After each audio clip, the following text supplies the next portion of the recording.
Alright guys, welcome again to another Chef Look Cooks patron favorite series. So we're almost at the end of this series. It's been a lot of fun going through your favorites after getting to explore my favorites last spring.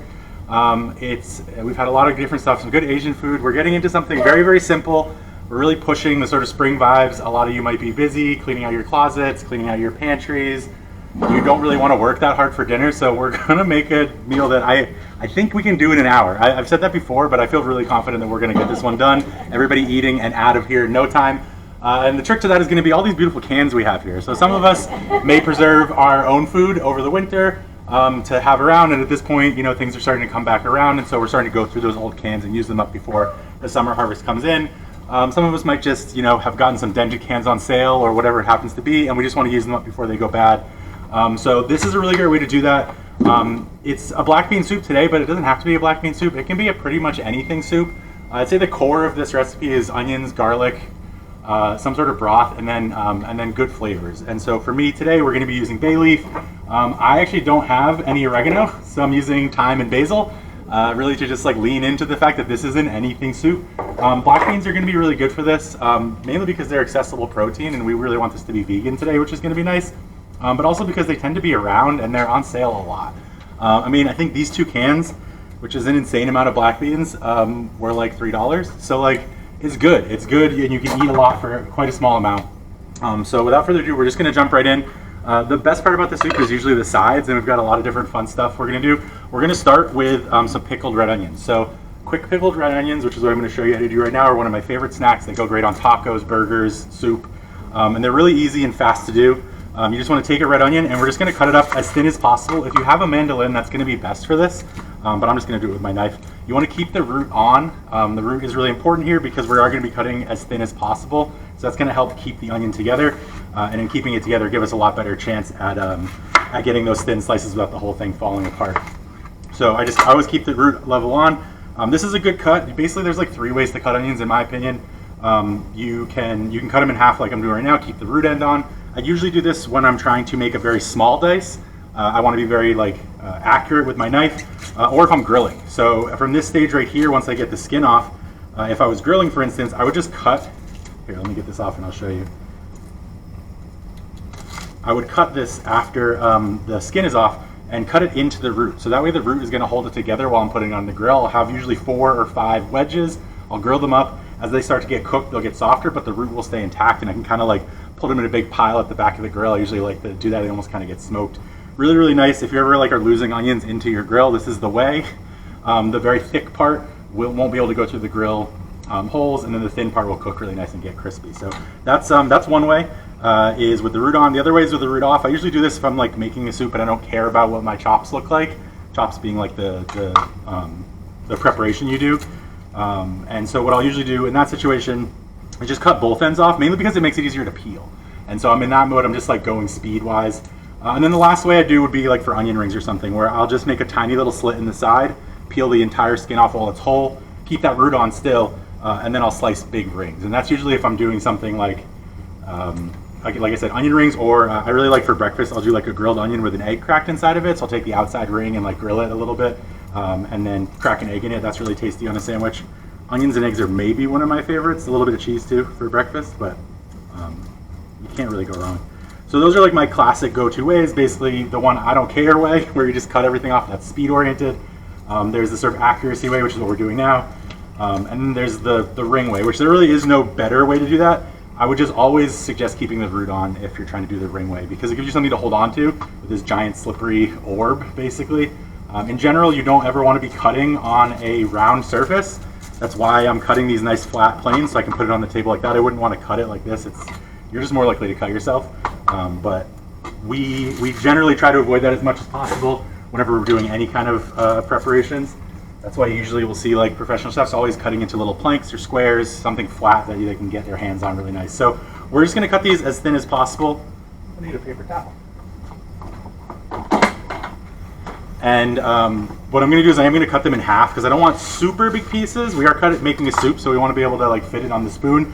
But they are going to soften up some when they get pickled, so we want them big just so they'll have that nice flavor pop. So I'm going to cut them right down the center, not all the way through. I'm leaving the root end intact again.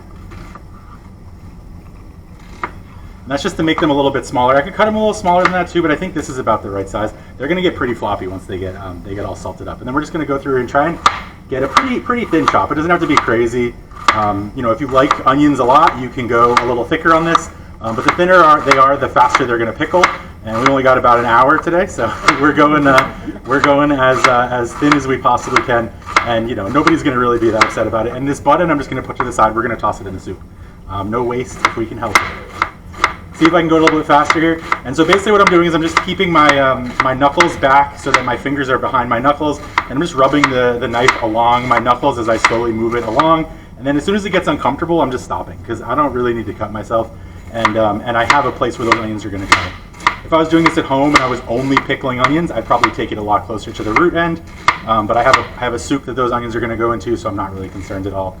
Oops, that was way too thick. That's fine. That'll be somebody's fun chunky bit later. This is one of my favorite parts about not working in a kitchen is I can just cut things however I want to. In a professional kitchen, I would be laughed at and sent back to the cutting board with these, which is funny because I used to manage prep cooks, and my knife skills have never really been that good, to be honest.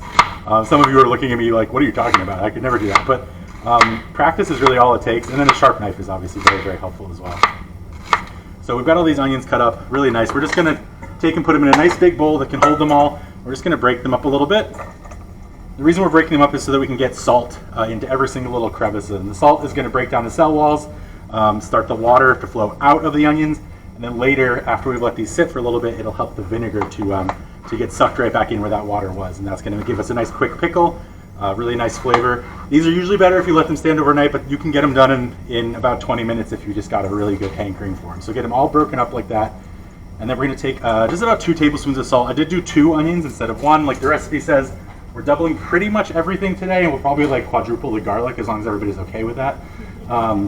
Where's my salt? So kosher salt works great with this. It's got big chunks, and it's kind of sharp, which I don't know if that's actually how the chemistry works, but it always looks like it's like sharp. So it's going to cut through the cell walls even better and get us even more juice. But it's also just really cheap. Kosher salt's probably one of the best salts to use. You won't get iodine from it, but that's fine. We can get iodine from so many other things nowadays. So I'm using a teaspoon here. 3 teaspoons equals a tablespoon. My tablespoon went missing, but that's okay. That's one of the easy ones. And then 4 tablespoons equals a 1/4 cup. Just in case you ever are interested in and you want to do everything with 1 teaspoon, you can. You can measure everything with a teaspoon if you need to. So I'm just getting the salt all mixed into these really well. Like I said, that's going to pull out the moisture. And we're just going to leave it on the counter. You can put it in the fridge. If I had a health inspector around, I'd probably put it in the fridge. But I find that the warmth of the room tends to make the juices flow a little bit faster. And we'll put it in the fridge after we put the vinegar in there. So I'm just going to wait until these start to get a little bit pink. And we'll put the vinegar in there. Usually takes about 10 minutes or so. The red is going to come out, and then when we put the vinegar in there, it's really going to get nice and pink. Oh, hi, Mom. You snuck in right in the front. Awesome. So now that that's done, that was pretty much our only time-sensitive thing. Everything else is just going to be sort of easy, relaxing cooking. We're going to go ahead and get started on our soup, and we're just going to start with some garlic. I've taken to buying bagged garlic again. I highly suggest using whole garlic, especially nowadays when garlic is starting to come actually out of people's gardens. You can probably be getting your green garlic fairly soon now. If you have planted garlic, you're probably seeing pretty tall shoots. The bulbs themselves won't be ready until the garlic scape comes up and they have some time to weather, but you can pull them now and eat green garlic. It's delicious. This is just way easier. I have a lot of videos that I've watched of this in the past where it's like me just sitting there talking while I'm breaking up garlic. So I'm just going for bags nowadays. I kind of love it, and it allows me to just put a lot of garlic in there. So the recipe calls for 4 cloves. I'm doubling it, so it should be 8 cloves. This is somewhere around 20 cloves. Does anybody sad if I put this whole thing in? Great. I haven't heard a single no, so I'm going to put this entire thing of garlic in. Awesome. That's great. I like it. Garlic is really probably one of my favorite things ever. It's just so delicious. You can eat it in so many different ways. It can be good raw, especially if you've got like a cold or something like that. You can hide it in things if you just need to get the nutritional aspect of it. One of my favorite ways probably to eat garlic is you cut it really small. You brown it up in some oil until it's like almost completely brown, almost just like a little bit burnt. And then you take some cucumbers that you've salted, much like we did these onions. You've salted them overnight, and you squeeze the salt water out of them. and you take those cucumbers, you toss them in the hot oil with the garlic, and you just give them a toss, leave them on the heat for maybe like 30 seconds, and take them off and cool them. And it is amazing, really, really delicious. It's a classic Korean dish, I believe. Like, it's like a side dish that you'd get with like, you know, barbecue or any sort of thing at a restaurant. You know, when they'll bring out a lot of different sides to put in the middle. I think it's Korean. Yeah, I'm pretty sure. Anyways, it doesn't matter specifically where it came from. I mean, it does to obviously that culture. But in the moment right now, you know now how to make them, which is the most important thing for getting them into your body. A lot of people, when they sort of hear the recipe, are like, cucumbers hot? That doesn't make any sense. You'll eat them when they're cold. You only get them hot for that moment to get them to infuse with the oil. Much like with these pickles, how we're taking the water out of them and then replacing it with vinegar.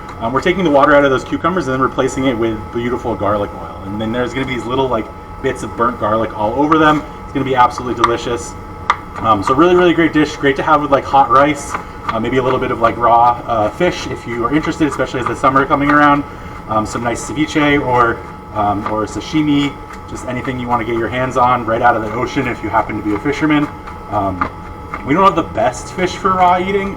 Striped bass and bluefish definitely tend to be a little bit better once they've been cured or processed in some way, but you can still eat them just fine raw if you need to or if you want to. And they go great with a little bit of hot rice and a bunch of different sides.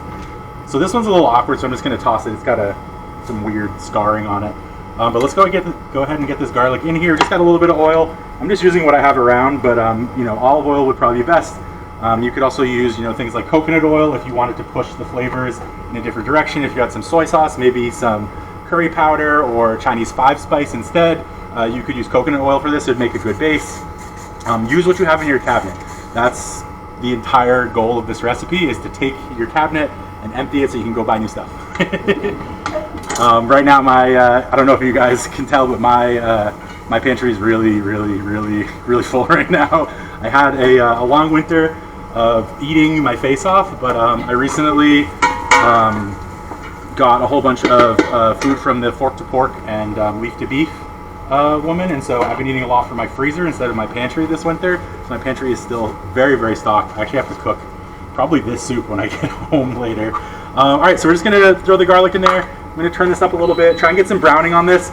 It's all about flavors in this soup, so anytime you can take just a couple seconds to add a little bit extra flavor, it's really gonna end up being a lot better in the end. So the garlic, we're really gonna let it go, and I'm gonna try and get all the edges as brown as possible. Not quite as brown as what I was talking about with the cucumbers, but still as brown as I possibly can. And so these onions, I'm just going here. I got them flat here, and I'm sort of cutting around the end like this. This is going to give me like some chunks that are at least fork sized. And then I'm just going to cut, once I get these cut into these sort of strips, I'm just going to come in here and cut straight at the different edges. And this isn't perfect, but it's a good way to sort of make sure you use everything. I absolutely hate wasting food. If I can help it, I use absolutely everything. I will even eat the, like if I was doing it at home, I put the root end in as well. Roots and skins tend to be where most of the nutrients are in vegetables. I'm not going to do that to you guys, but especially when I'm grilling my onions, like I was talking about earlier, I absolutely, nice. We got our AC system doing a little bit of fun work here. It's very happy that it's summertime. So when I'm grilling and the root ends get all crispy and like charred from the grill, it's actually one of my favorite things. I just like to just put them right on a burger just like that. And I eat the charred roots and everything. They're kind of tasty, honestly. I like a little extra fiber, you know? It's not going to hurt you. That's the thing. It's edible. This is a vegetable. Same with carrots, the root end. The carrots are just a root. Like, the entire thing is the root end, basically. But the greens end on a carrot is also perfectly edible. And again, has a lot of the best nutrients from that vegetable. So it's always worth it if you don't mind the extra texture to go right for it. Another great place to use root ends like that is in like long braises. So if I was like cooking a piece of very tough meat, but I wanted to have some onion flavor in there, I cut my onions much like I do for the grill, and I leave that root end on, and I put them in there and stir them into the braise. And then at the end, when that braise is done, instead of just having like a mush that is like the flavoring stock, I'm gonna have actual pieces of onion that I can take out and eat the whole thing. And that root end is gonna be delicious. It's gonna absorb all of that flavor and sauce, and probably be one of the better parts of the dish. It might even be better than the meat, who knows? I mean, I do, it is. It's gonna be delicious. Any sort of little crevices that you can fit that extra flavoring into are going to be great, especially when you're putting a lot of time into your cooking like that. This is doing good. We got a lot of garlic. We overloaded the pan. That was on purpose. I want to give myself plenty of time to be able to cut up my vegetables before I have to add the next sort of step. This is probably my favorite way to do cooking. You guys get to watch it most of the time, but I always have my prep not done, and then I'll layer my dishes and add my ingredients in a way that I can get my prep done in the interim. So it usually makes things a little bit faster. Some people like to do all their prep beforehand, but I just don't know what to do in the in-between times. If I just sit here and watch garlic, I'm going to go insane. So I need to be doing something while the garlic is cooking, and it usually is just cutting my other ingredients. But if you want a really, really laid-back kitchen experience, cut all your stuff beforehand. It makes life a lot easier. Or if you have kids or assistants, make them cut it. It's even better. And then you can have like a conversation or something in the interim. So these onions were on sale, which is great, but we are using sweet onions today. You can use literally anything or no onions. A lot of people do have problems with onions, especially if they're raw. So if that's going to give you any trouble, just don't use them. I say this all the time, but for this dish, it really, really sticks. This is your dish. I'm giving you a recipe, but you can throw that away after this class, go home and make a soup, and I bet you it's going to be absolutely delicious. The only sort of things I will stand by, tried and true, are use as much as you can, and then we'll talk about, if you guys can see in the recipe, I'm going to be putting all the juices from these cans into the soup. We're not going to rinse them off, we're not going to strain them, we're not going to drain them, and we'll talk about that a little bit later, but again, part of it is just me hating wasting things, but a lot of it is just that those juices have a lot of really important things, not only just the vitamins from the things that are in there, but the starches, which is going to be incredibly important for the mouthfeel of the soup, which is basically what we're kind of going for. Ooh, this garlic's getting close. Love that. You can see the edges already starting to change color. Hopefully you guys get a good color on that up there. So with these onions, I'm just sort of cutting them into sticks, basically, as best as possible. If I sort of pull these apart, you can see. And then from that, we'll cut them into cubes. If I was doing a really fine dice, I'd cut the onion this way first a couple times, and that will break up these big panels on the side, basically. But I'm not really too worried about that, so I'm just kind of cutting my onion with a little angle to the knife to try and cut those sides up.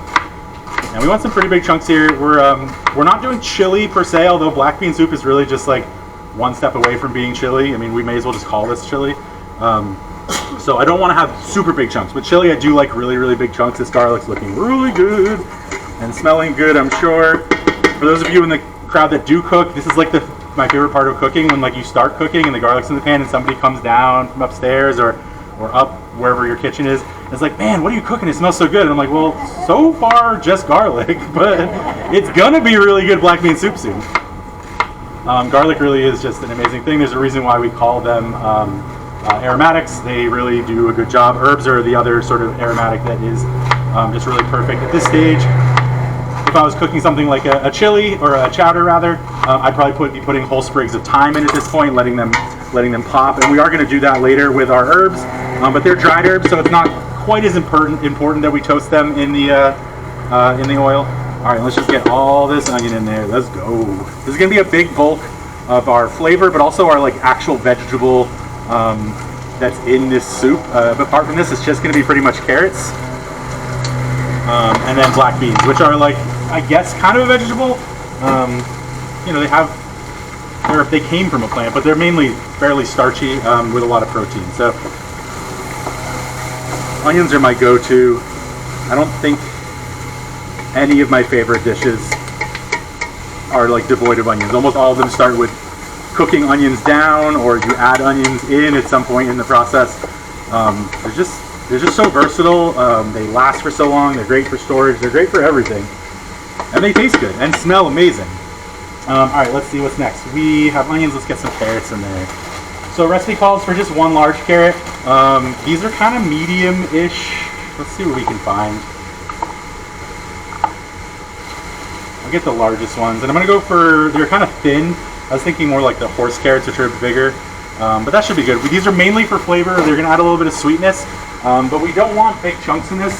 We really want the black beans to be the sort of star. So I'm gonna try and cut these as small as possible, and they're really just gonna be in there for a little bit of sugar, a little bit of color, and then a little bit of flavor as well.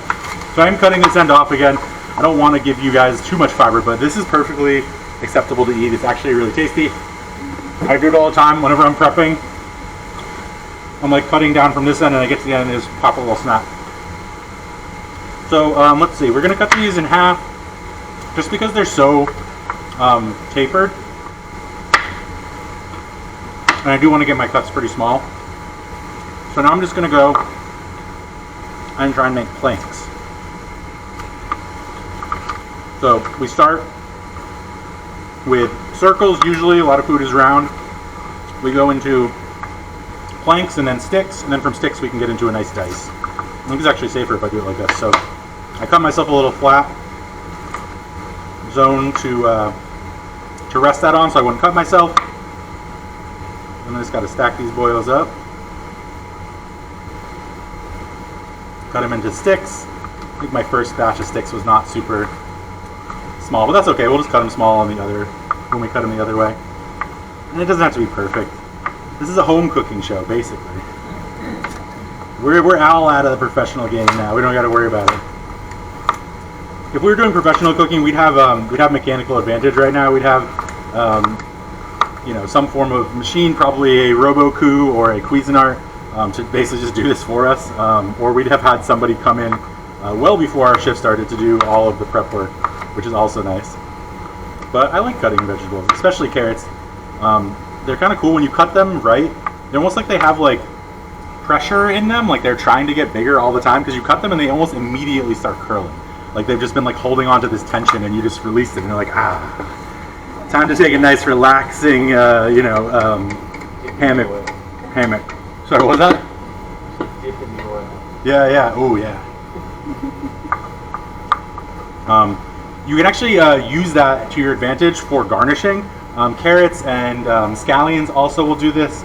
A lot of vegetables, if you put them in ice cold water, the fibers in them, like they constrict, and they'll like curl up into these really pretty shapes that you can then use to garnish your plates with. So carrots will do that, especially if you shred them really thinly.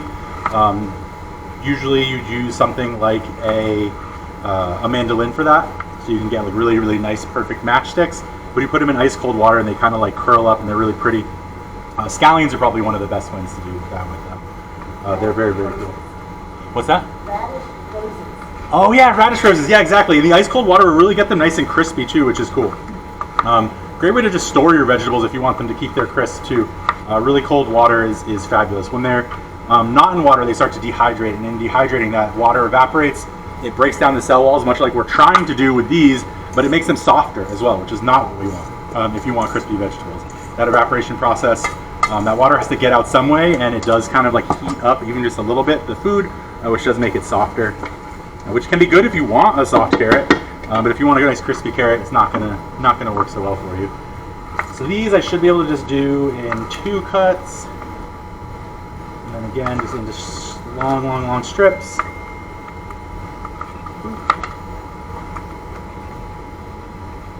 This carrot's super long.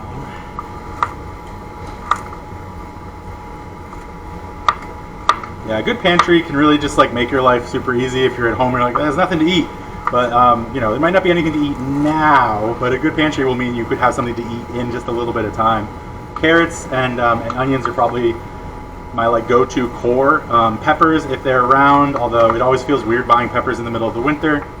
But peppers, if they're around, are usually like my go-to. I can make pretty much anything with carrots, onions, and peppers if you give me enough seasonings and a little bit of inspiration. And a lot of times some rice too. Starch is such a good balance to so many different things. All right, now that we got them all sticked up, we're just going to make slightly equal piles, and we're just going to come through, get them all evened out, and we're just going to cut them as small as possible. So, come on. Just going to come through here, and right now I'm using my thumb as my guide, by the way, just in case you can't see that. So when I get close to that, I know that I've gone too far. I'd much rather lose my, like the tip of my thumb knuckle than any other one of my fingers. So that's usually my straight guide when I'm trying to hold onto these. Really, like, I should be doing something like this, but I always find that if I do this, they tend to like fall apart a lot more. My thumb tries to sneak forward because it's trying to hold on. So I always usually do like a pretty like wild claw grip just to protect myself. Anything that makes you feel safe with the knife. That is the answer. Don't matter what you look like. It doesn't matter what somebody showed you were supposed to do. If it makes you feel safe with the knife in your hand, that is the technique you should do. So knives are a lot of fun. They're super useful, but they are definitely dangerous.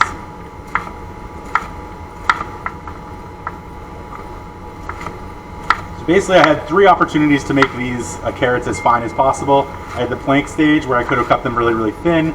I had the stick stage where I could have again cut them very, very thin. I did okay on both of those stages, but this is my last chance, and so I'm cutting this as thin as I possibly can to really get nice small pieces. And again, we want these mainly for their color and their flavor. We don't really want the texture of carrot in there. And I also don't want the soup to have to take longer to cook, so smaller pieces of carrot are going to make sure that this soup is done in a reasonable time. So let's go ahead and put those in there. And we're almost done already, guys. This is great.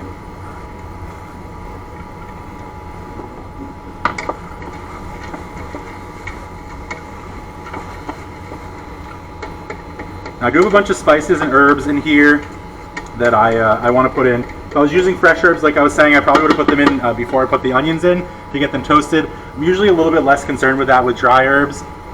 Some of my spices, like if I was using like a smoked paprika, I might try and toast it in the oil as well.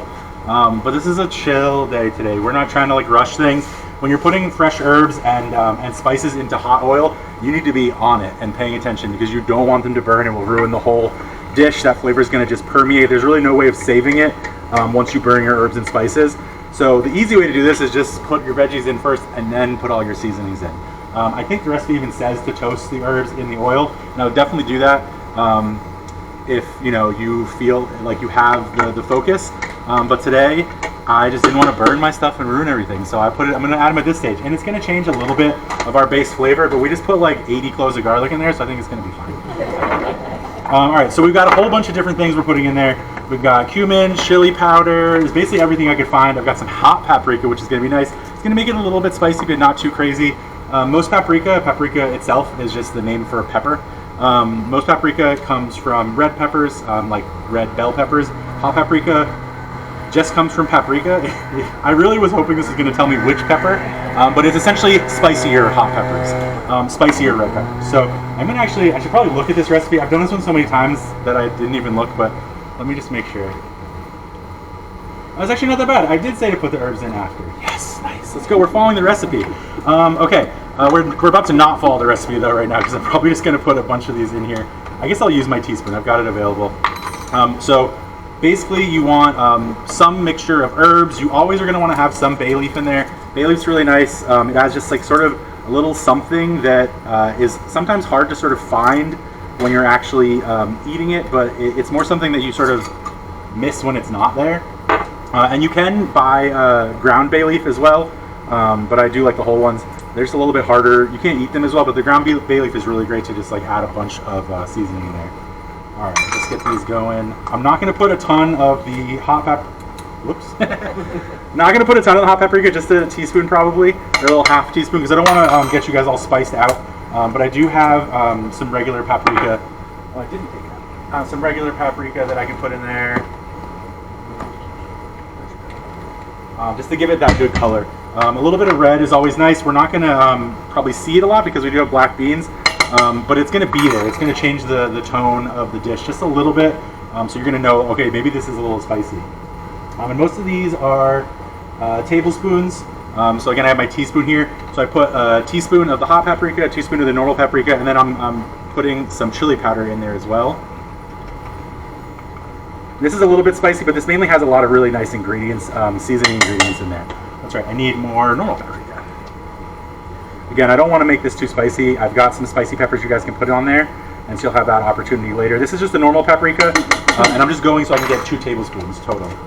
I only have this much cumin, which is a little less than the 2 tablespoons I want, but that's fine. We're going to put the rest in there. We've got plenty of other flavors that I think are going to pick it up, so I'm not too worried about it. And we'll taste it when we're done, and we can always add more at the end if we need to. Herbs, I'm going to make up the difference with that cumin with just some more herbs. So I think I just have them on teaspoons. Yeah, teaspoons of dried oregano. So I'm going to go for a tablespoon of each of these. So again, that's just going to be dry basil and some thyme. I think I might use just maybe like a teaspoon and a half of thyme. Thyme's really, really strong. and it just gets more strong as you dry it. It's one of the best herbs around if you ever like just feel like you need something, some sort of kick, some sort of push in the right direction. Thyme is probably the thing that you're thinking about that you want. When you don't have time, I think is the way they say it, when you don't have time, use thyme. So if you want to get that like long simmered, long cooked flavor, put a bunch of thyme in there and people can be like, wow, that's delicious. How long did you cook it for? And you're like, 20 minutes. But it's going to taste better. It's going to taste deeper. It's going to have that nice sort of earthy, groundy flavor that you usually get from like cooking a long time and converting sugars into more broken down components like the dirt that thyme is grown in. So this looks great. You can see it's got this really nice sort of flavorful paste that's sort of been added to it. We're just gonna let that cook down a little bit to get some of the sort of rawness out. And while that happens, we're gonna get our black beans ready. Man, it's going so fast. I love this. Is that really, we're there already? Let's go. It's time for black beans.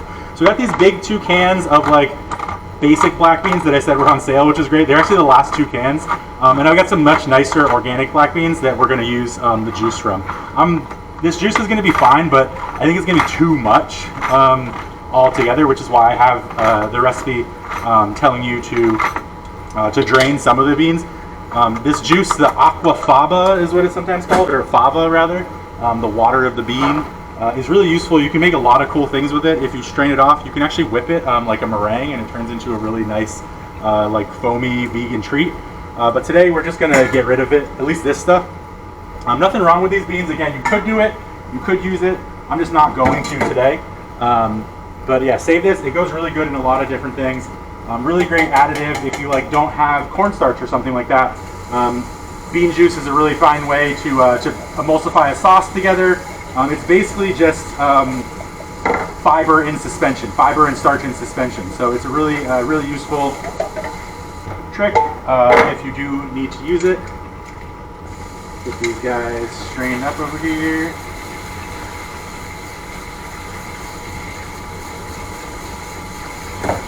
The biggest reason probably why I'm not using this this juice is just the quality of the beans is lower. No offense to this brand, it's like the no-name brand, but it's gonna just have different things in it. I don't really know how much salt they put in there. What's that? A lot of salt. Yeah, a lot of salt, exactly. Whereas this, the organic ones I know are usually treated a little bit better, so I'm more sort of apt to use that. But at the end of the day, if I was cooking for myself, I would just use what I have. I'm not gonna worry about it. The only reason I bought this because they were on sale. I normally would have gone for all of these. So we got our black beans in there. We're gonna let them get nice and warmed up and add it into that seasoning there. They're gonna start to absorb the seasoning. These are sort of our vanguard black beans. These are gonna be the ones that are going to break down the most in the cooking process. And when we go to start mashing later, these are gonna be probably the first ones that are gonna break down and help to really like smooth out the broth and get us a really nice, I'm just gonna crank that all the way up. And let's start cracking cans. So I've got 2 things of corn. Love corn, especially, I mean, we're a little early for actual corn season, but it's good to sort of get rid of it. And for me, at least, I'd probably have a bunch of this in my freezer. I don't right now because I've been eating a lot out of my freezer, but I normally have a lot from last summer, so I'm just getting rid of it. I've got some fire roasted tomatoes. Any tomatoes will work. I can a lot of tomatoes every year, but I really like, if I am buying cans from the store, I really like to buy fire roasted, usually with garlic. I think they just add a little bit extra flavor that just makes everything sort of taste better. I love charred food. I can't stop charring my food. When I cook on a grill, I cook on high flame. My partner also likes charred food. Like, I know it's supposed to not be that good for you. Apparently, like the char can be a carcinogen, but I can't stop. This is the bad one. Never have to worry about that one again. I was trying to remember which one was the bad one, and we found out, and it's gone forever now. It can't hurt us. I just really like the flavor. It's never going to stop myself from doing it. Maybe I'll pay for it later in life, but that's okay. I'm living good now. So charred food is where it's at as far as I'm concerned. I mean, most of our good flavor in every dish comes from some form of charring or the Maillard reaction, which is the proteins and sugars turning into a more sort of accessible browning. The fond is what we call it on the bottom of a pan when you're making a really good soup, or when you're doing like a braise with meat. It's all the same thing. It's all just charring. It's all quote unquote carcinogens. We get them everywhere in our lives. Sorry if I'm being depressing. But the food is going to taste really good, which is going to make you feel way better about all the things I was just talking about. So yeah, again, I love char. I know a lot of people who do as well. It's just really tasty. We had this one dish at one of the restaurants I was working at, which was just charred leeks. We literally would burn the leeks until there was like almost nothing left of the actual vegetable in them. And then we'd blend them up with with a little bit of salt. Salt is really good, by the way, for getting rid of the bitter flavor from burnt things. So like if I had burnt my spices in this, if you over salt the soup, it's going to block out those bitter flavors. You won't be able to taste them as much. Sometimes you just can't get rid of it. It's going to taste bad, and maybe you should throw the soup away. Don't throw the soup away, though. I'm telling you, somebody's going to eat it. I'll eat it. Bring it to me. I love that bitter flavor. So I'm just going to take a pause on this before I add in everything else, because you can see that my onions have some nice juice at the bottom there. That's all their water coming out. It's beautiful. If you want to, you can drain that right now. If you like pickled onions, but you maybe don't like onions per se, this is all pure onion. It's just tastes like onion. It's going to be stinky. It's going to make your breath stink in the best way possible. You could drain that off if you wanted to. I'm not going to because I want these to taste like onions. But you could drain that off and then add the vinegar. We're just going to add the vinegar though on top of it. This is the way I've always done it, and I think it usually ends up turning out a lot better. So it's about a cup of vinegar per onion. We're going to try this first cup and see if it covers them. It doesn't. Cool. So we're going to add another cup. You're basically just looking to cover the onions. You want them to be fully immersed in the vinegar so that every single one of them gets pickled. And yeah, again, 2 cups was perfect. So we're just going to give these another stir, incorporate that onion juice into the vinegar. At this point, any bacteria in there that did come from sitting on the counter is screaming and dying, so this is good. We've now sterilized this as well, and you can see the vinegar is already starting to turn into that nice pink color. I'm going to put these in the fridge now because I do want them to crisp up a little bit, and getting them cold will help those fibers to re-solidify. The vinegar is going to finish cooking them all the way through, and getting them cold is going to help them stay nice and crispy. All right, great. So we'll see those again in a little bit. All right, so this is looking good. This is nice and warm. I'm getting a little bit of sticking to the bottom of the pan, which is perfectly fine. Anytime things are sticking to the bottom of the pan, as long as they're not burning, you're just creating extra flavor. But we're going to get that to dissolve right now by just adding some liquid in there. We're going to start with our corn because it's the most like water-forward liquid. We're just going to toss both those cans in there. Come on, buddy. And this is really why I love this recipe. It's just, I mean, it's kind of like you just put whatever you want in there. When I was younger, I used to do this a lot in the crock pot. I wouldn't even bother like pre-cooking my vegetables or anything like that. I just take everything out of the cabinet, throw it in the crock pot, turn it on, and leave. And then when I came back from school, it was delicious chili. I call it chili at that point because it usually would have venison in it. But we're going vegan today, so we're calling it black bean soup. It's basically the same thing. And some people will tell you chili doesn't have beans in it. I don't know why. It's perfectly fine to put beans in chili. I'm sure there's a very specific reason, and that they call it black bean soup when it has black beans in it, and that's totally fine. But I don't know. I like beans in my chili. Let's see. All right, perfect. We're on again. Perfect. Nice. Thank you so much for telling me. I would have hated to miss any of my jokes for the YouTube. All right. So actually, I'm going to go for the tomatoes next. I'm just basically going down the line in order of sort of liquid ratio here. My beans are going to start thickening this once I put them in there, and they're going to go for about 20 minutes anyway, so I'm not too worried about putting them in there. I'm going to just rinse out, or you know what I'll do? I'll use the broth. We don't need to add any more water to this. There's going to be plenty of liquid because I'm using the liquid from the beans. So anytime I can avoid adding water, I'm going to. We're just going to use some classic veggie broth just to get all the extra tomato juice out of here. Chris, you used the liquid from the corn once. I did use the liquid from the corn, yep. And there's a decent amount in the corn of starch, but not quite as much as there is going to be in the beans.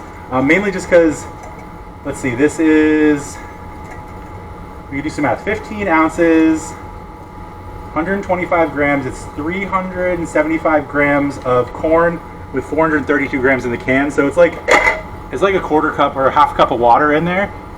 Which is not a lot of starch ratio, whereas this, I think if we did the math, it's almost entirely beans. So you got a lot more fiber in the liquid here. You can even tell like the liquid itself is already thick. And yeah, so that's why I put the corn in first, because I really wanted that liquid to help me deglaze the bottom of the pan. And usually you hear the word deglaze when you're using like wine or some sort of like very strong liquid. But anything is going to deglaze the pan. Water is perfectly acceptable. In fact, water is really good at deglazing a pan. It's incredibly good at dissolving pretty much anything.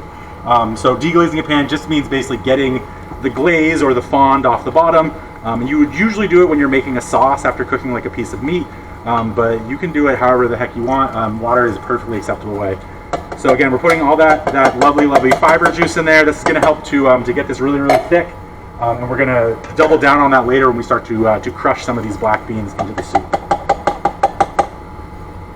I really like these beans because they come out of the can entirely. Some black beans, like when you're done, there's just like some at the bottom, but you can see that's a clean can. I like that. I'm not going to bother going in for the extra fiber juice with the broth on this one. Don't leave this in there. This is a physical contaminant. I just redid my serve safe, so you guys know that you're safe. I'll tell you all the things I'm doing wrong. But you also, it's home cooking and we're eating this well before it has to be served, so food safety in this situation is usually not really a concern. Food safety is most important when you're storing items, when you're going to leave them in the fridge for more than a couple days and then reheat them later. If you're cooking something right now in the moment and all the ingredients you're putting in are good, the chances that I'm ever going to do anything that's going to be dangerous with this pot are very low, which is why I love cooking and eating immediately. Storing food is always sort of a danger zone as far as the food safety is concerned. So this is looking good already. It's already a full pot. I don't think I have to put anything else in there, which is good because I don't have that much space. I have some more broth here, and I'll keep it around just in case, in case it gets too thick, but I don't think that's going to happen. I'm just going to toss a lid on this and let it start to simmer, and then I'll start cutting up our accoutrement. We're doing pretty good, guys. 15 minutes. We might be almost there. I think it's going to be a little bit more than an hour, but. Would you talk about freezing it? Freezing the soup? Yeah, oh yeah, freezing would be great. I mean, that's the thing. I just like the biggest problem with any sort of food that you're storing is going to be cooling it down. That's like the whole. If you guys are interested, since I just learned, the temperature danger zone, or the TDZ, is what we're trying to get through. So it's 41 to 126, 136, 135. That's what it is. 41 to 135, that is the space where all bacteria grows as fast as possible. It is just going crazy. It's multiplying like crazy. Once you get higher than that, you start to kill bacteria. Once you get lower than that, they stop being active, basically. So you want to get through that zone as fast as possible. Best way to do that in like a professional setting would be to put an ice stick in here or have like a blast chiller, which is going to agitate it and shoot it with cold air. But you need to get that thing through that zone as fast as possible. Usually about 4 hours is the time you're sort of given before bacteria can get to a point where it could be dangerous. Again, could. Most food safety is preventative. It's not like guaranteed. You could leave this out on the counter for a month and you eat it and it might still be fine. I'm not saying you should do that. In fact, I would say very expressly you should not do that, but you could. And there were times in human history where we did that all the time and it was fine. You have perpetual stews and things that may have cooled overnight. You heated them up the next day and it was fine. People did get sick and they did get it was very bad times, but that's why we have a food safety organization. But it doesn't change the fact that it is possible to store your food in very dangerous ways and get away with it, basically. Don't do that at home, though. I'm going to check this for seasoning before I just let it go, just to make sure that I add anything I want in there. I don't want to add like paprika late, because paprika wouldn't be so bad, but like chili powder late into this process might sort of take over the flavor, so I want it to be able to cook and sort of mellow out with the rest of them. That's pretty good. Let's see, I'm going to go for a little bit more salt. I think a little bit more chili powder.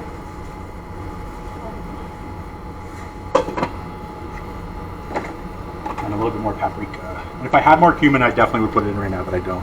I'm only a little bit sad about that. Cumin is another one of my absolute favorite flavors. It's not really spicy at all, so I'm going pretty hard on that. I just wanted to have some kick. I think the chili powder is going to really invoke that sort of cumin flavor that we're used to. They usually go together. And then paprika is just going to be amazing. This is, again, the sweet paprika, so it's not going to be too bad. It's not spicy at all, I promise. I have hot sauce for you guys, for those who are interested. I'm wearing hot sauce earrings today, just because I love hot sauce, especially with a good soup. I got a lot of good accoutrements to go with you today. All right, so that should be good. We'll taste it again once it's had its chance to sort of simmer down a little bit, but it's looking good already. All the different colors, you can see the little bits of carrots. Like that's colorful cooking is so nice. A lot of my chefs used to say, you eat with your eyes first, and it's so very true.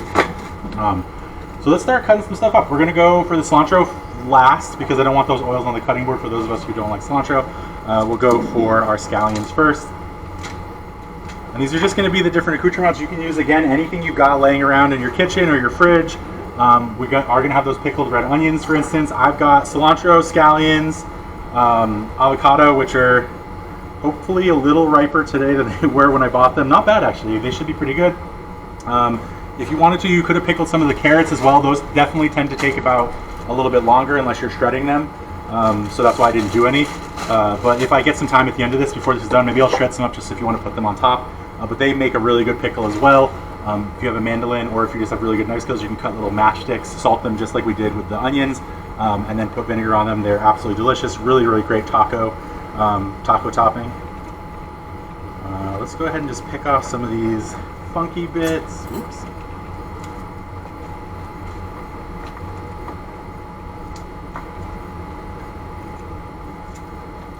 Awesome. Put them all down. And we're going to cut them into whites and greens, and I'm just going to put them in the same bowl but side by side. So those of you who like a little bit more onion flavor can go for more of the whites, and those that just want some of like a nice garnish and a little bit of a sort of more mild onion flavor, go for the greens.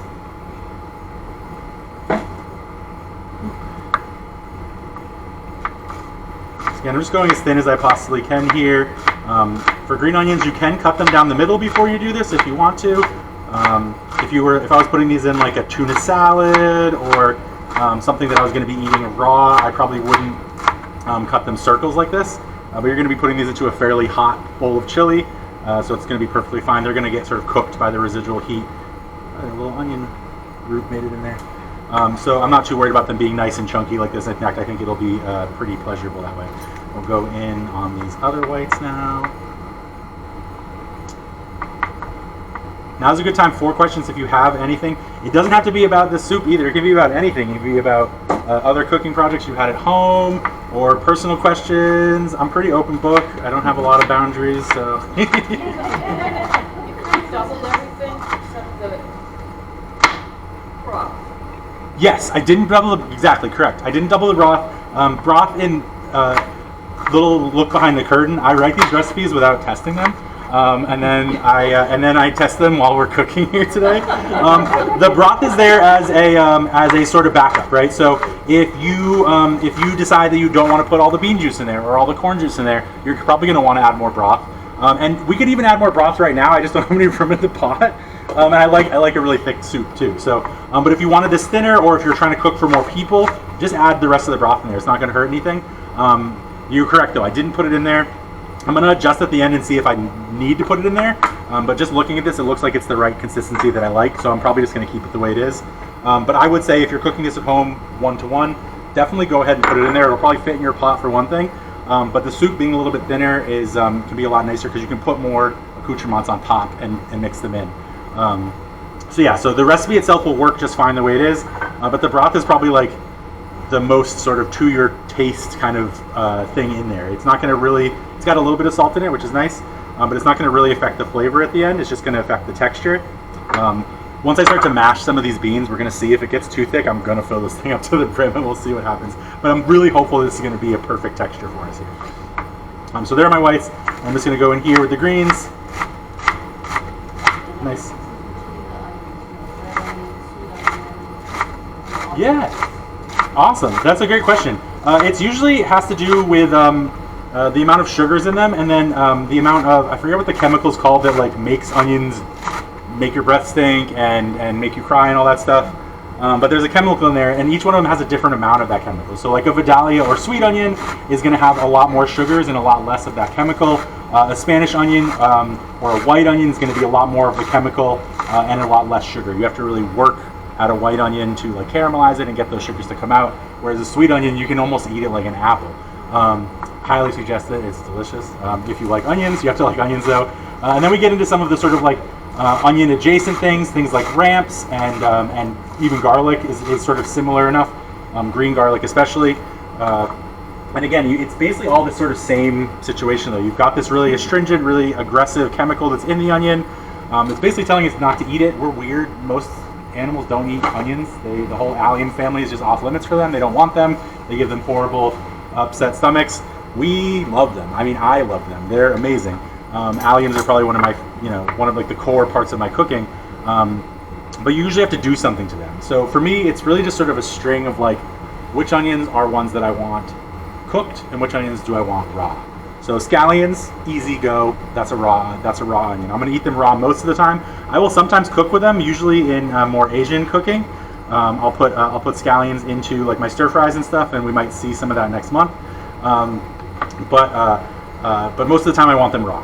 And then we go from scallions to something like a red onion. Red onion is kind of an either or. If I only have red onions, I'll cook with red onions, but I usually like red onions like in a salad, mainly because they're bright and really colorful. And the flavor tends to be a little bit sweeter. But at the end of the day, red onions aren't that sweet. It's just like something I think I've seen since I was a kid. Red onions go in salad. And so my brain goes, red onions go in salad. But they're actually pretty aggressive. Like when I'm cutting onions, red onions sometimes are the most aggressive that I run into. But they look nice. And they do taste a little bit sweeter than other onions. But so yeah, red onions are, again, for me, are raw, but I will use them in cooking. When you do cook with them, they tend to bleed their color out into the dish. So if you're looking for something like, if you're trying to make like a dish that is supposed to be very white, like a vichy soie or something like that, you may not want to use a red onion. But if that's all you have, just use it. It's not going to hurt anything. Yeah, no, please, yeah. So I was going to give me shallots, but I didn't know what to do with them. yeah, shallots are just little tiny onions, basically. I mean, they are an entirely different vegetable. Shallots are in the both category. They're very, very good raw in certain applications. A lot of times people will use them in vinaigrettes, for instance. They make a really great base for that. Vinegar goes really good with shallots. The classic way that you use a shallot with oysters is to make a mignonette, which is toasted black pepper and then shallots and sherry vinegar. You let that sort of sit. You don't put salt in it like we did with these onions. You just let it sit and just like let the onion sort of infuse the vinegar. But they also work really good as a base for soups. They basically have a lot more complex flavor than a normal red onion. It's very similar. Like if you didn't know, if you just gave me two dishes, like I have to work hard to figure out which one was the shallot dish. But it is different. It is the shallots just have like more oomph, and they also sound fancier. So on like a menu, like if you see shallots on a menu, it's probably them just trying to like get you to pay more for it, maybe. And they're also tiny and they're more expensive, so they do cost more. But in general, shallots and red onions are almost interchangeable. If you don't have a shallot, you can use a red onion. If you don't have a red onion, you can use a shallot. Shallots are going to make the dish taste better. There's just something to them that is just better than a red onion. But it's not going to be the end of the world if you don't have them. And then we get into like the yellows and the Spanish. And the yellows and Spanish, I think, are just size oriented. Yellows are smaller. Spanish tend to be really, really big. But both of those are like the danger, do not eat raw category. I would pickle them maybe, but in general, I don't want to eat them raw because they're just so aggressive. You're going to be like breathing dragon fire for the rest of the day, which is fine. Everybody who loves me knows that if I have dragon breath, they probably do too, because then they're eating my food. But yeah, onions are an awkward one. The best way to learn a lot about them is just go buy them. Next time you're in the grocery store, buy one of every onion, or maybe buy 3, and then cook them 3 different ways. Cook all of them, see what they taste like. Pickle all of them, see what they taste like. Eat them raw, all of them, see what they taste like. And at the end of that, you're gonna know a lot more about onions, and it's only gonna cost you like $20. Like they're so cheap, they're versatile, they go in almost everything. Yeah, I guess that's my onion talk. Salsas are another good thing. For salsas, I really like red onions. But if I am going to use another onion, I usually will go for a nice big Spanish onion. Usually has a little bit more water in it, which is something I want for that salsa. Once I start to season it, I want that water to come out and add to the mix. Whereas a yellow onion can tend to be kind of dry, which works really to their advantage if you're cooking them or trying to caramelize them, because you do want to get that water out. So a yellow onion works a little bit better for a caramelize. But at the end of the day, onions for me are just whatever I have around, and usually it's whatever's on sale. So with this cilantro, I took the stems and I just fold them under the bottom. The stems in cilantro have a lot of good flavor, and they also have really good texture. So I do like to chop them up into pretty much everything I'm using. Again, we're using these as a garnish for a hot soup. So any sort of fiber that's in those stems is going to break down pretty fast once it hits the hot soup. So I'm not too worried about the texture, but I do this all the time with cilantro, even if I'm putting it on something that's cold or in something that's cold. One of my Mexican friends, who was one of my head chefs at one point, told me to do this. He said that's what his mom does, and so I have done it every single time since. It's a little bit, they just add a nice little bit of texture. And if you ever don't want the stems in there, I highly suggest saving them. They go great as a base for a soup. Or if you just want to like have just the stems in a salad, they're a little bit lighter than the leaf itself, which tends to be more sort of intense with the herb oils. The stem is almost kind of like a crispy treat. You can put them in with your carrot sticks when you pickle them, and they add a really nice color balance. Don't throw away your stems is the end goal of this. Even if you don't put them in when you're chopping up the herb, you'll find a use for them, I promise. Even if it's just like feeding them to your chickens, if you have chickens. It's a genetic thing. So some people have a different gene that makes cilantro taste like soap, or something, or sometimes metallic. Cilantro is probably one of the more oily of our herbs. I mean, most herbs have a lot of essential oils in them. That's what makes them smell so good. But cilantro is a really strong one. You can smell it from like across the field when it's growing really big. And so that oil that's in the herb leaf just reacts differently with certain people's taste buds, and it brings up a sort of soapy flavor, or it's more of like a feeling in the mouth. And I can imagine, and when I eat cilantro, I sometimes like imagine what it might be like, because it does feel like cilantro's very kind of, not aggressive isn't the right word, but it's forward. It's usually one of the first things you taste in a dish, not one of the last. Like if you eat something, cilantro's you're going to taste first, and then you're going to go through sort of different flavors. You're going to end with something like cumin or one of your like spices that's a little bit lower on the taste scale. Cilantro's usually the first thing that hits you, and it's because of that aggressive oil. I'm very happy that I can eat cilantro, but I fully understand the people that can't. And I mean, there are definitely people that can eat cilantro and just don't like it, I'm sure. But most people who can't eat cilantro just can't. They literally can't eat cilantro because it's a horrible flavor. So this is looking pretty good. It's already starting to thicken a little bit.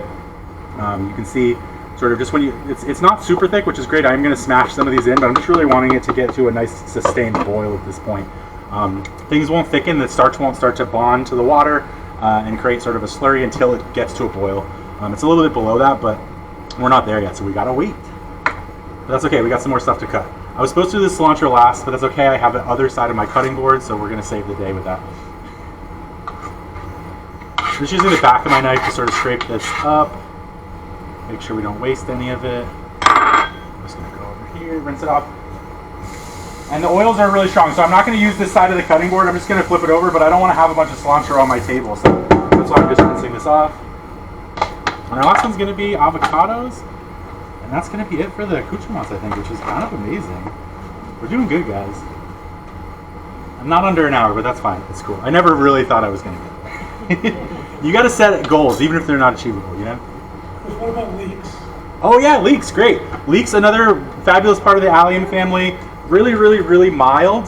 They don't have as much of that really aggressive sort of chemical that's going to make you cry and make your mouth smell crazy, but they are very fibrous. So it's harder to eat them raw because they have so much fiber. You really need to cook them down, or you're not going to have a very pleasant texture experience. Luckily for us here, any leeks you buy that are locally grown will usually not have tons of sand in them. It's one of the big problems with leeks when I was growing up. When you buy them from the store, you had to like cut them up and put them in water and let all the sand fall out of them. Otherwise, they're very gritty. The soil we have here is really kind of perfect for growing leeks, at least so far. In my experience in buying local leeks, I haven't had to do anything but just like run them underwater. I really haven't gotten tons of gritty leeks. If you get a gritty leek, it's definitely my fault for misleading you. But most of our local leeks here are really do really, really well without having to really be processed too much, which is great. But yeah, they have a very sort of like, I was talking about sort of like flavors before. For me, at least, flavors have sort of like a high end where they're very aggressive and intense, and they sort of hit you first, and then a low end where they sort of are the thing that you taste after you're done with the meal, and you're like, oh yeah, or maybe when you burp, the thing that comes up. Leeks are in that end of the spectrum of flavors. They have a very low end flavor. It's not necessarily the first thing you taste, but it is the thing that is going to make that dish delicious. When you're like, why is that so good? Somebody says, oh, I put leeks in there. You're like, that's what it is. That's what I'm tasting. They're a little sweet. They're more savory. They kind of like side shift into almost like a more meaty territory. Really, really lovely allium. Not always easy to get. When you get them in the grocery store, you definitely want to make sure you check them at least to see how clean they are. But if you can get them local, and you usually can, they store pretty well. They will even overwinter. You can just leave them in the ground like carrots. they, if you can get them local, I have found really, really great luck without having to process them pretty much at all, which is awesome. So I'm going to show you 3 different ways to cut avocados. For those of you who like avocados, it is hopefully going to be a help in the future. I was allergic to avocados for a long time, and I'm not anymore. Really? And it's the best thing ever. Yeah, I know. Isn't that crazy? I went to Mexico twice, and I was allergic to avocados. And the last time I went to Mexico, I was like, I'm going to try it. It was never like anaphylactic shock anyways, so here, I'll do them one at a time. So it was fine, but nothing happened, and it was like the best day of my life. I've been eating so many avocados. There was a time when I was working in kitchens where I ate like 2 avocados a day, and I think something happened along with it. I talked to my doctor about it, and apparently it's something to do with pollen. So when there's certain pollens out, your body like gets certain antibodies, and then certain vegetables, usually cucumbers, avocados, and some squashes, will be you'll be allergic to just during that pollen season. It's really awkward. So anyways, back to this. This is getting a nice boil, which is good. We're gonna let that go for a little bit more. So we're gonna start by cutting it in half. Pretty much every time I do this, I'm gonna cut it in half. So that's like the best thing. You're gonna just sort of spin it. These are not perfectly ripe, which is unfortunate. You can kind of tell by looking at it. It almost looks like fake. I don't know if you guys can see that from there. But like an unripe avocado looks almost like plastic. It's kind of awkward. You take a knife like this. This is probably the most dangerous part about opening an avocado. And you jam it into the seed and then twist. It's scary every time I do it, and I've done it like 1,000 times, more than 1,000 times probably. But you just have to sort of trust the seed is going to protect you. You can also not do that and just use a spoon. But I always find whenever I'm using avocado, it's usually as some form of garnish. And so that's going to like mess things up. But if you're making like guacamole or something like that, you can take this out during the process. You can take it out of the skin, and as you're mushing it up for the guacamole, just take the seeds out. But again, knife is going to be your best bet. Use a smaller knife if you're concerned about this. But you just sort of like, this seed's pretty soft, and it really catches your knife, so it protects you. Keep your thumb obviously back. And you just sort of hit it in there so it stays in, and then you want to apply pressure down. Don't put too much pressure. It's going to be cutting through the seeds like impossible. You're not going to do that. But a little bit of pressure and twist, and it should pop right out. So a couple different ways to cut avocados. So for me, I like peeling them. So I'll take my thumb and I just sort of stick it right in the edge like this, and you just take the whole skin off. It works really good with avocados like this that aren't super ripe. If they're really soft, this isn't going to work really well. You're just going to kind of start mushing around with your thumb. But this works really well for sort of underripe avocados, which is usually what we're getting now anyways. And so you just put your thumb in the side. You can sometimes get it off all in one piece. And this is really nice if you're trying to like do like spring rolls or something where you really want to have like a nice spread of avocado. So now you've got them in half like this. This is looking great. Nice, we got a good simmer. I'm gonna just take this off now that it's simmering and let some of that moisture evaporate. Oh, it smells good. Okay, awesome. And the reason this is nice is that you can now take it like this and you can cut it however you like. So we're gonna do long strips just to sort of show you this cutting technique. And it's pretty sticky, so I usually am doing this sort of like over the top grip to try and hold it together. Come on, get back in there. But if I had a better knife that wasn't as sticky, I could probably just like go up and down with this. But we're just cutting nice long strips. And then you can do something fun when it's done. You know, put it on a plate and then just kind of like push it out like that. And that's always kind of a fun sort of plating style. We're going to be putting this in the soup though, so I'm not gonna chop these up. But it's just sort of to show you like another one of the many techniques. You can also just from this, if you're making like a salsa where you don't necessarily want, you know, you're not making guacamole, you're making like an avocado salsa, so you want to have like actual chunks. This is a great way to cut that as well. So that's one way to do it. The other way to do it is just while it's in its actual shell. And this looks dangerous, but it's not. The skin is really, really thick. It's kind of hard to get through it, but you want to be gentle with this anyways. Don't poke yourself. You're basically just going to cut it in the shell. And so you're going to take your knife and you're going to score it, much like we did before. And this is much easier when you have a really, really ripe avocado. With an avocado like this where it's a little bit underripe, I'm actually applying more pressure than I'm comfortable with right now. And I'm only doing this because I feel very comfortable with my knife. And then for this one, and again, we're doing cubes. You just cut it into cubes. But with a really ripe avocado, this is going to be so easy. You have to apply basically no pressure at all, and it comes right out. And then once you get it cut, you basically can either use a spoon or just peel it like we did before. And it comes right on out already cut up, which is quite nice. This one's not peeling so good.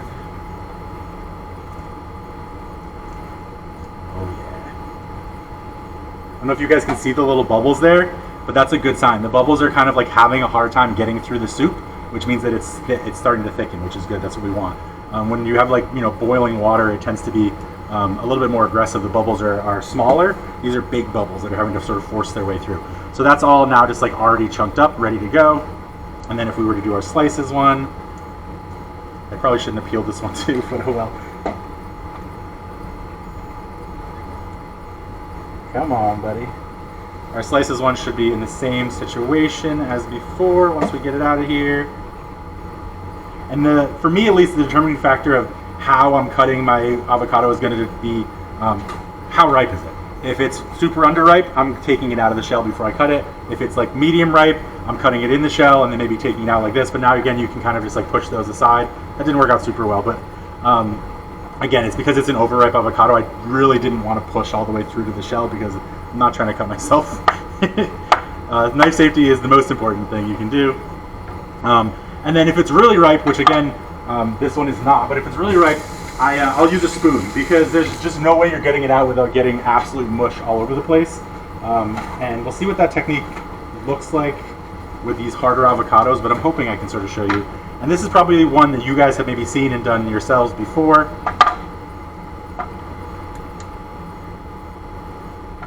That's a big seed. Avocados are really cool. Again, another weird thing that not everybody likes is cooked avocado. So you can fry these, they're really delicious. You can also scoop them out, mix them up, and then put them back in the shell and like bake them in the shell. You can make a little like baked avocado, which is pretty tasty. You can even just crack an egg in there and bake them, like broil them. It's also pretty good as well. So you usually want a pointed spoon. These are the ones that I have for serving. Let me see if I got a pointed spoon in here. Oh yeah, this one. Oh no, that's not the right one. Yeah, we'll use this one. So you want a pointed spoon, and the reason you want a pointed spoon is just so you can be more sort of direct with it. You just run it along the edge like this, and then you sort of scoop it out from underneath. And if this was like a really, really ripe avocado, this is the way I'd be doing it. It's not a ripe avocado, so it stayed in one piece, but like a ripe avocado is just gonna like almost turn to mush. Works really, really good for making guacamole. You can just scoop it right out of the avocado shell right into your bowl and just start mashing it. But you can see it works really well. Usually keeps your hand a little bit cleaner. I don't know if you noticed earlier, I did take the stems off before I did this. I've had way too many times where the stem has just stayed in, because at this stage, if I scoop it out like that, the stem's just sort of sitting on the thing. For those of you who eat avocados a lot, you probably know I've had this happen to you as well. So I always take my stems out before I start cutting. But we're just going to cube these again, whereas if they were super ripe, which is when I usually use that technique, I'd just be mashing them. But we're going to cube them again so we can put them on top of our black bean soup. Come on. All right. And that's the last accoutrement. So we're going to jump into the soup and we're going to give it a little smash. And then it should be good to go. It's looking pretty tasty. It's smelling really good. We're going to start serving up some dishes over here. Let me just clean off my station. I think I did everything. Oh, let's take a look at those pickled onions. Yeah. I'm going to smash these and then we're going to grab some pickled onions to take a look. And then it'll be serving time, I think. So I don't have a potato masher on me at the moment. I'm just going to use my my spatula and just sort of oh, it looks so good. I'm just going to sort of take some chunks and just smash them against the side. And what this is going to do is it's going to get all those the fiber that's trapped in the beans. The beans have now been cooking for a nice long time. If you had an immersion blender, you could just stick it in here and just whiz it a bit at the bottom. You don't want to get like a tornado like I normally would with an immersion blender, because I'm not trying to blend the whole soup up. I'm just trying to get enough of the beans blended up that it becomes a lot thicker. So you just kind of do like the bottom layer and then stir it back in. But what I'm doing now is the bottom is where all the sort of chunks have accumulated, so I'm just smashing them up against the side. Some of the carrots are going to smash as well. That's totally fine. Some of the carrots, corn is going to smash as well. That's again totally fine. I'm just trying to make sure those beans get split, and that's going to release the last of their fiber and their starch and help to sort of thicken this up even more. It's already looking pretty good though, just the way it is. We'll give it one last taste, and then I think we're pretty much good to go. I'll get those pickled onions out and we will start serving. Just want to make sure everything's soft enough in here as well. I think the carrots have to be at this point. That's why I cut them so small. Let's go mash. Do one more round of mashing. And you could, I guess, blend this whole soup up if you wanted to. If you were gonna blend this up and make a really smooth soup, I probably wouldn't have put carrots, the corn in there until the end. Again, for me, I really like that corn texture. But corn doesn't really blend very well. It's a lot of starch, and it's those corn kernels can go through quite a lot and still not really break down. So I would definitely have saved them to the end. But I like all the different colors and textures in here, so that's why I didn't do that. Yeah, this is looking good. It's getting nice and thick. Perfect.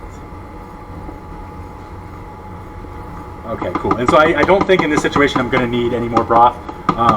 But like if I was trying to feed more people or just make this soup stretch, I could probably fill this boiler all the way up to the top.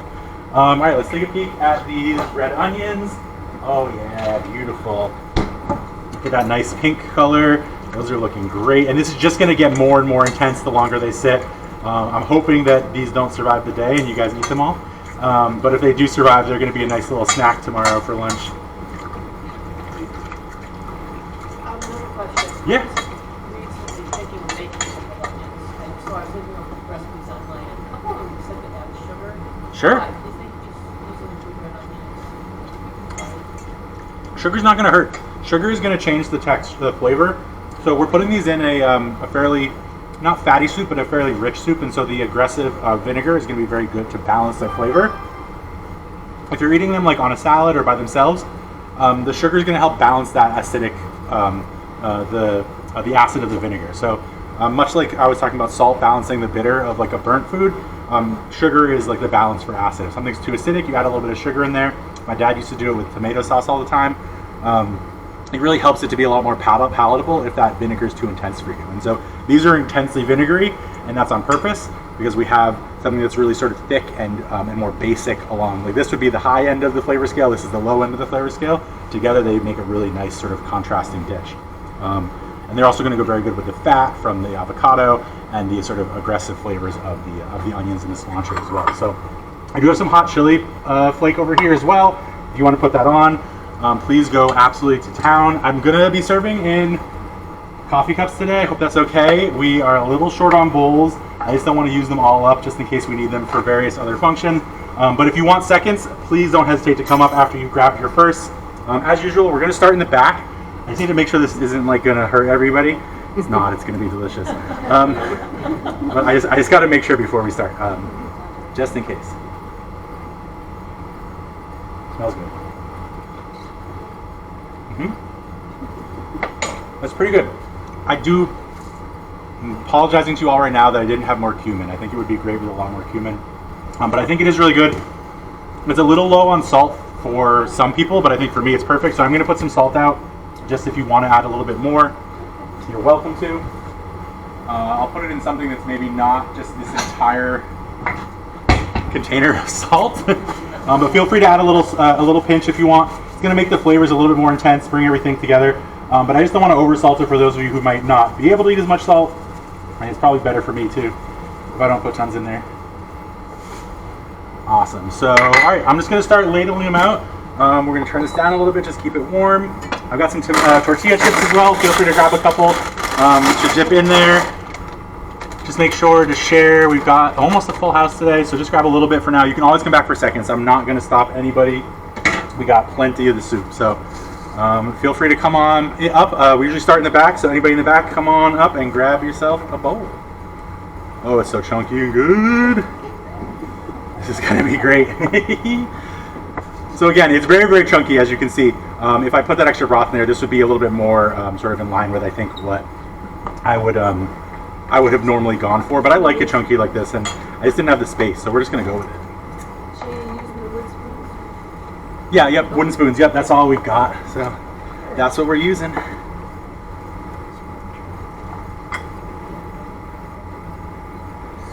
Pretty good. It's pretty simple. I highly suggest adding. I'm leaving room in the top of these on purpose so that you can add a good amount of accoutrements. Definitely, if you do add some accoutrements, get your spoon into the bottom of the bowl just to see what it tastes like as a base level. And then feel free to yell out loud, "Man, I wish there was more cumin in this." I just didn't want. We're almost done with our cooking series, and I'm not going to use any cumin next month, so I just didn't want to buy a whole thing of cumin before summer. But I already regret it. I think this dish could just be called cumin soup, and it would, I think, get the same sort of concept across. I just one scoop because Oh wait, ooh, No. guys. Yeah, I can definitely. I almost forgot. There's cheese and sour cream.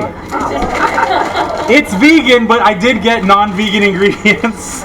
Just for those who are interested, I totally forgot that there was cheese and sour cream. Let me get you guys a spoon for that. For those of you who already got them, please do come back up and grab some if you want them. The sour cream, especially, is I think going to be really, really good with this. And then I'm just going to turn this off. Is this going? Just one scoop. You got it. My daughter-in-law Thank is you. one of those people that if they go out for dinner and she gets even the slightest whiff of cilantro, she won't eat them. Oh no! She is so. It's a lot. It's a really intense. It's a really, really, really intense flavor, which is why I love it. But if you don't love it, then it's a really intense flavor that's in your way. You know? I don't like it, but I'm not as bad as she. Yeah, you at least deal with it. It's easy enough to like. Most of the time, cilantro's going on top, so it's easy enough to. Oh, here, let me get this in a bowl maybe so you have a little easier access. Where'd my big bowl go?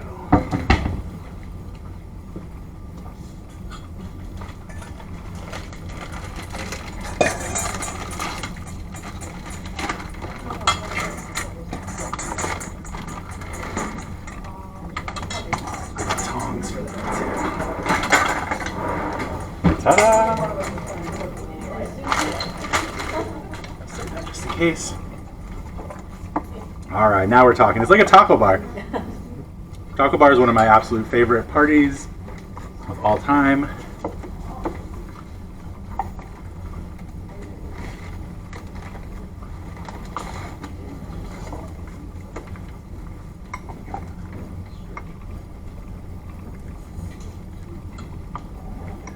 Thank you very much. Yeah, of course. Thanks for coming. We're very excited to be here. Awesome. Yeah, you guys just here for the summer. I just haven't seen you guys around. Yeah. Cool. Well, welcome. Thank you very much.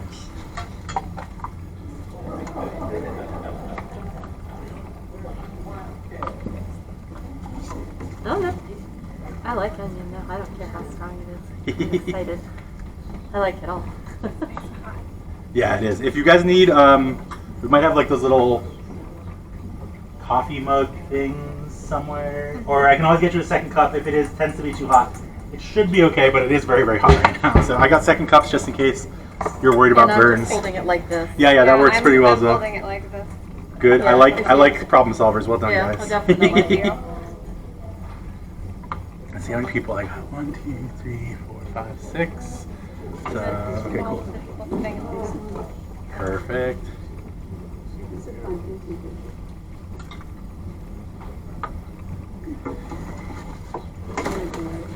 These look beautiful. Yeah, they're one of my favorite things to eat, just period. So it turns out coffee cups are actually about the exact same size as the bowl. So there might not be seconds for anybody because we're going through this entire pot. But I think it's going to be okay. I think, like I said, they're about 16 ounces. So I think it's going to work out to about the same as it would have been with the bowl anyways. Thank you. Of course, yeah.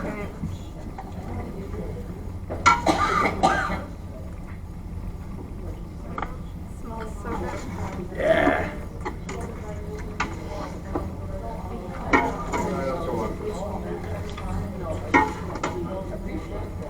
You know me. I love cheese. Sour cream. Let's go. Sometimes I'm just like, I could eat sour cream straight out of the container. You can. So really good dip actually. Just sour cream and cheese. Just put them together with a little bit of like taco seasoning basically, and it's delicious on tortilla chips. I have been known to say in the past that nachos are just the receptacle used to convey sour cream to my mouth. I like the sound of that. Let's go. I could get some. Yeah, nachos are one of my. I mean, every food is one of my favorites, but nachos are definitely really, really up there. They're such a good comfort food. They're also really good. Mom typically just does crock pot chicken. She'll do chicken in the yeah. crock pot, shred it, and then put it in the fridge, and you just make nachos with Yep. it. That's what It's I'm very talking about. simple, straightforward meal. I love that. Perfect. We killed the whole pot, guys. Maybe I should have put the broth in there. I think we got enough for everybody though, so we should be good to go. Some for the staff people. Yeah, I think so. We're gonna find out. If not, I'll make them cheese dip. Yeah, I do think so. I think most people are eating. I'm just going to do a quick count, but I think we're good.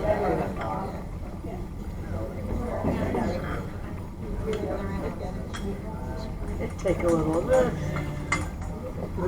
Cheese. They'll be fine. A little bit of everything here. Everybody got a big amount of food last month, so I'm less concerned about this month. I can only fit so much in that pot, so yeah, what am I gonna do? I could have maybe topped it off, but I like where we ended up. I'm gonna give you guys a little extra salt if you need it.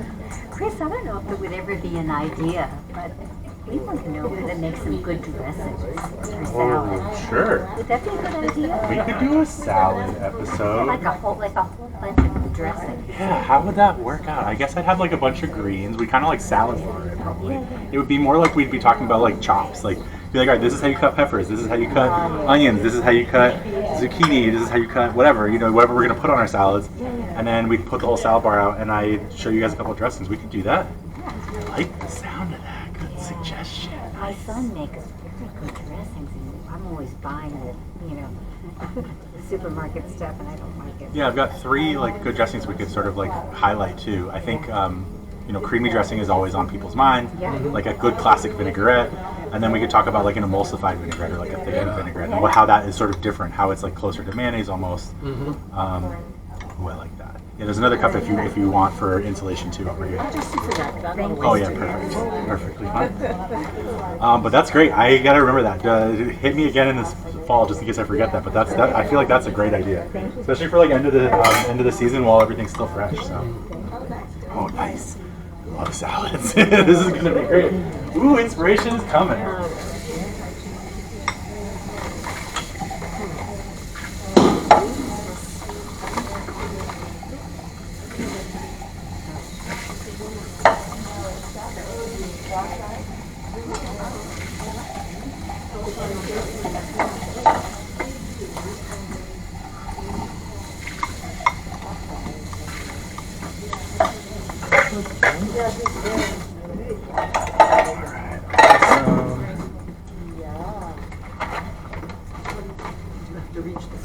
Nope. You have to spoon. Just trying to speak. I know. Yeah, no. No, that's your fine. You got it. It's a big thing. No dog.